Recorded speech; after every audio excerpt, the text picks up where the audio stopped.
इश्क बाबा ने किया था, बाप को रोना पड़ा और बेटे को कचहरी में खड़ा होना पड़ा।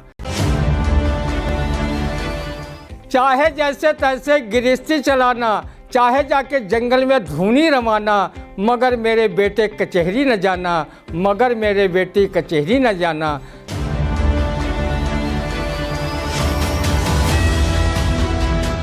नमस्कार, आप देख रहे हैं आई इंडिया और मैं हूं आपके साथ निशांत गुप्ता। स्वागत है आप सभी का आई इंडिया के खास कार्यक्रम रंदा में। खबरों पर रंदा चलाने के लिए आई इंडिया के स्टूडियो में मौजूद हैं वरिष्ठ पत्रकार, कवि एवं रंगकर्मी ज्ञान प्रकाश सिंह प्रतीक जी। तो प्रतीक जी, आपका बहुत बहुत स्वागत है आई इंडिया के स्टूडियो में।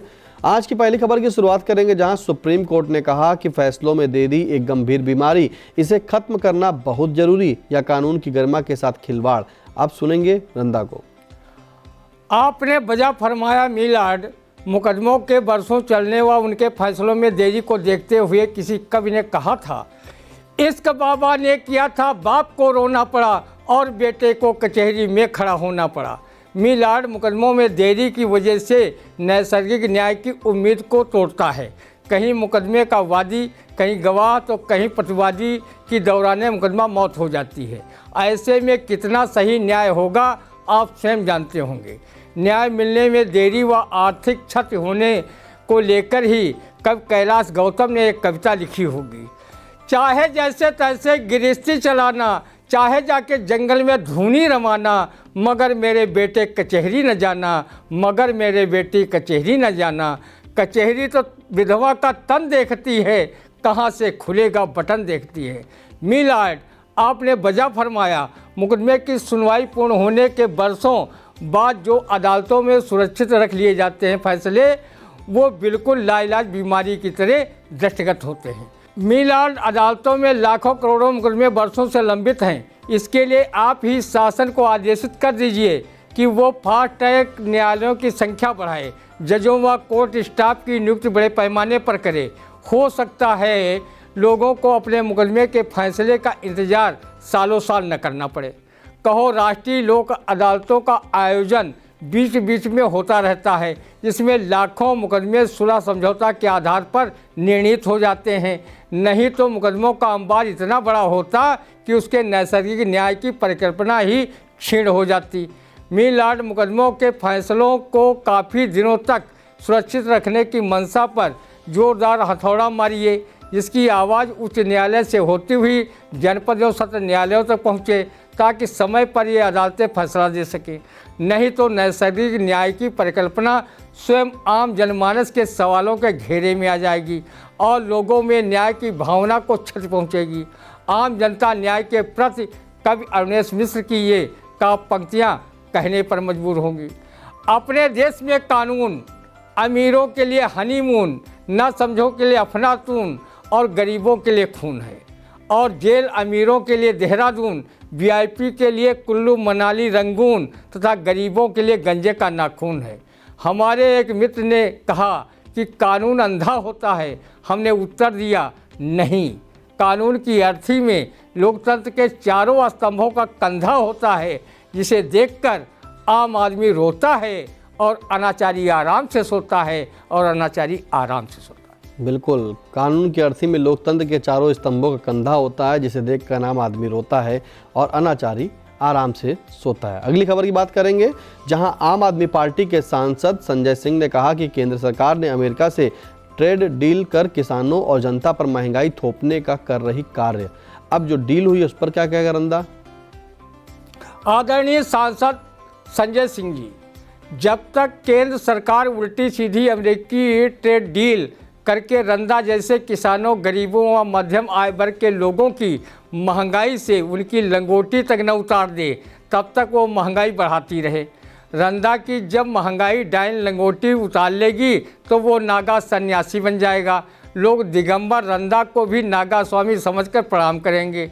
सांसद भाई संजय सिंह जी, महंगाई पहले से ही क्या कम है, यहाँ तो दाल रोटी जुटाने में ही निकलता दम है। जब अपने विश्वगुरु के लिए इतनी महंगाई अंधभक्तों सहित हमारे देशवासी झेल लिए, तो थोड़ी महंगाई और झेल लेंगे। लेकिन शर्त ये है कि ये भरवा ट्रंप हमारे डंकापत की लुकी छिपी पोल एपेस्टीन फाइल में न खुलवाए और अडानी के कथित शेयर घोटाले पर मुकदमा न चलवाए। यही देशवासियों की ओर से रंदा कहना चाहता है कि बड़ी मुश्किल से हम अंधभक्तों ने उन्हें डंका पर विश्व गुरु बनाया था, वो उनकी छवि न बिगाड़ने पाए। महंगाई को लेकर सांसद जी आप भी उन महिलाओं की तरह ये गाना तरन्नुम के साथ गाइए, दिल को तसल्ली मिलेगी। विदेशवा माफिया जो कमाते हैं या महंगाई डायन खाए जाते। वहीं कवि दूधनाथ श्रीश की ये काव्य पंक्तियाँ भी ढोल मंजीरा की धुन पर गाइए। दिन दिन बढ़े महंगैया मैं का करूं, दिन दिन बढ़े महंगैया मैं का करूं, दीन दयाल बिरद संभारी छूटी परे चौपैया मैं का करूं, दिन दिन बढ़े महंगैया मैं का करूं। किसान महंगाई की मार से वैसे ही दिनों दिन पिसान होता जा रहा है। जिस प्रकार महंगी खाद, सिंचाई तथा श्रम लागत बढ़ती जा रही है और फसलों का दाम भी ठीक ठाक नहीं मिल पा रहा है, उस पर अगर और महंगाई ठोंकी गई तो वो खेती से तौबा कर लेगा। कवि राम कुमार वर्मा ने कृषक भाइयों के सम्मान में एक पंक्तियाँ लिखी थी, शायद वही स्थिति पुनः किसानों की आ जाए। अध खुले अंग जिनमें केवल कुछ कसे हुए हैं अस्थिखंड, इनमें दधिच की हड्डी है, ये वज्र इंद्र का है प्रचंड। जो है गतिशील सभी ऋतु में, गर्मी वर्षा हो या कि ठंड, ये झेल रहे हैं नित दुर्दिन का प्रहार। हे ग्राम देवता नमस्कार, सोने चांदी से नहीं किंतु तुमने मिट्टी से किया प्यार। हे ग्राम देवता नमस्कार। सांसद संजय सिंह जी, आप कहते हैं कि देश को विश्वास में लिए बिना मोदी सरकार ने अमेरिका से ट्रेड डील की है। आपको मालूम होना चाहिए कि मोदी जी नॉन बायोलॉजिकल डंका पर विश्वगुरु पीएम हैं। वो किससे पूछें? जब देश में नोटबंदी की थी, जीएसटी लगाई थी और किसानों पर जब 3 काले कानून थोपे थे तो उन्होंने किससे पूछा था? जो भगवान राम को ला सकते हैं और हनुमान जी को पतंग की तरह उड़ा सकते हैं, बिना पूछे वो देश को विश्वास में लिए बिना यूजीसी कानून ला सकते हैं, वो किससे पूछें? क्या उनसे बड़ा भी कोई सर्वशक्तिमान नेता है? रंदा भी भाई संजय सिंह जी विपक्ष की भूमिका में आपकी सराहना करता है। आप स्पष्ट वक्ता हैं, आपकी बातों को सभी भारतीय सुनते हैं। रंदा भी महंगाई से त्रस्त है, वो अपनी ही रचना को बार बार पढ़कर मन को तसल्ली दे रहा है। खाने की चीज़ें अगर महंगी हैं, खाने की चीज़ें अगर महंगी हैं तो ज़्यादा खाना मत खा, ज़्यादा खाने से रख परहेज, मोटा न बन तन को सहेज। इसलिए नल का ठंडा पानी पीकर सो जा, क्योंकि जल ही जीवन है, जो मिल सकता आजीवन है। नल का ना मिला तो नाली का मिल ही जाएगा, उसे पीकर तो हटपुट दारा सिंह हो जाएगा। मेढक भी तो नाली का पानी पीते हैं, उछलते कूदते फुदकते और शान से जीते हैं, बिना अन्न टना टन। कपड़े अगर महंगे हैं तो उसे मत पहन, बलकल वस्त्र धारण कर या दिगंबर रहा। शिव भक्त नागा भी तो कपड़े नहीं पहनते, क्या वो सम्मान सहित भारतवर्ष में नहीं रहते? शिक्षा की चीज़ें महंगी हों तो अपने बच्चों को शिक्षा मत दिला। शिक्षा भी कोई ज़रूरी है? शिक्षा तो बस एक खाना पूरी है। आप लोग ही बताएं, कबीरदास किस कॉलेज में पढ़े थे? बस थोड़ा कढ़े थे, लोग उन पर पीएचडी कर रहे हैं, अशिक्षित के नाम पर शिक्षित हो रहे हैं। डीजल पेट्रोल के दाम बढ़े हैं, उसे और बढ़ने दे, एवरेस्ट पर चढ़ने दे। जो कारों से चलते थे उन्हें थोड़ा तो पैदल चलने दे।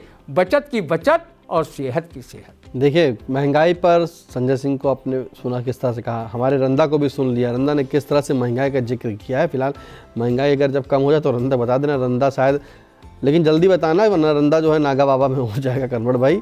अगली खबर, जहां अवैध खनन में फंसाने की धमकी देकर 30,000 रुपये की रिश्वत लेने के आरोप में बहराइच जिले के मोतीपुर थाने के दरोगा अमरेश गिरी और मुख्य आरक्षी शैलेंद्र यादव निलंबित हो गए। आप समझिए, धमकी देकर फंस गए हैं। सुनते हैं भाई रंदा। किसी शायर ने कहा है, भरता नहीं हलाल से पेट क्या करे, भरता नहीं हलाल से पेट क्या करे, इस वास्ते हराम भी खाने लगे हैं लोग।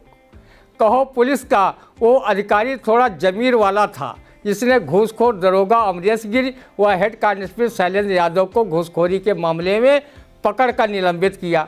अगर वो भी घूसखोर होता तो उन्हें निलंबित करने के पूर्व जरूर ये उनसे कहता, काँप रहा है क्यों बे, काँप रहा है क्यों बे, घूस लेकर घूस छूट जाती है घूस देकर। रंदा की नज़र में सभी पुलिसकर्मी ना तो घूसखोर हैं और ना ही अपने कर्तव्य के प्रति लापरवाह।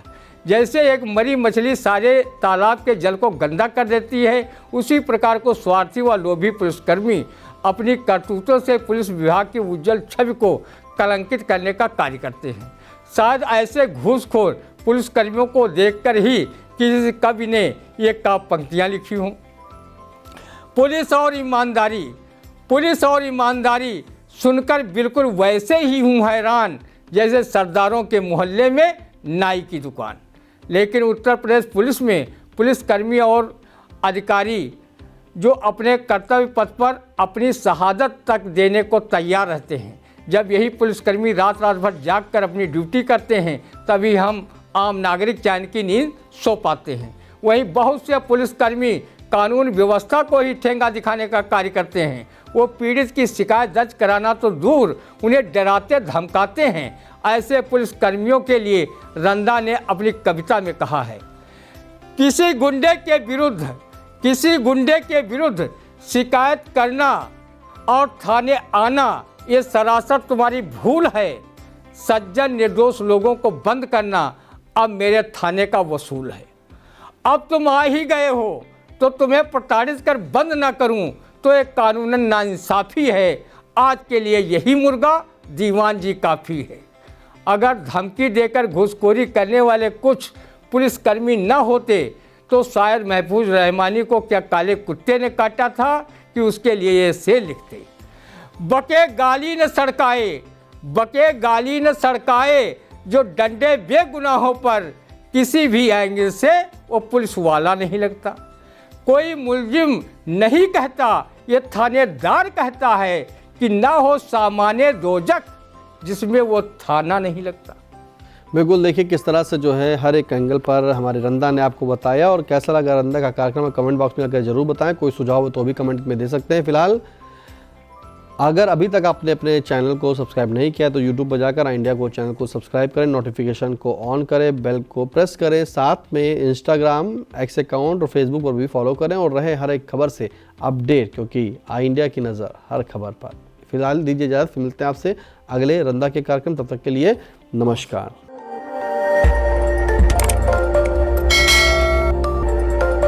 खबर आपकी, नजर हमारी। देखते रहिए आई इंडिया।